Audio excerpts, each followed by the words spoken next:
মৃত্যু মানে হারিয়ে যাওয়া নয়, মৃত্যু মানে সমাপ্তি না, মৃত্যু মানে নতুন অধ্যায়ের শুরু।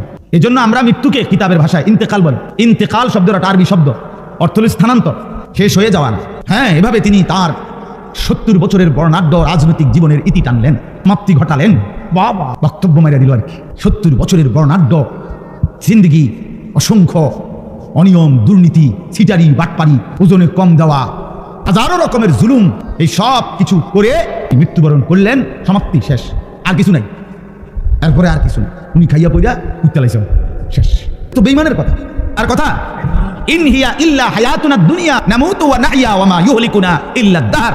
আল্লাহ বলে সমস্ত কাফেরের কথা হলো জীবন কেবল দুনিয়াটাই, এখানে কেউ মরে কেউ বাঁচে, এটাই জিন্দেগি। এখানে কেউ বাইচা থাকলো, কেউ মরে গেল, যা হইল ভালো মন্দ, লাভ লোকসান, হাসি আনন্দ ফুর্তি, এটা শুধুই দুনিয়া, শুধুই দুনিয়া। আল্লাহ বলেন সরাসরি কোরআনে, এটা কাফেরের কথা, বেঈমানের কথা, বেঈমানের কথা।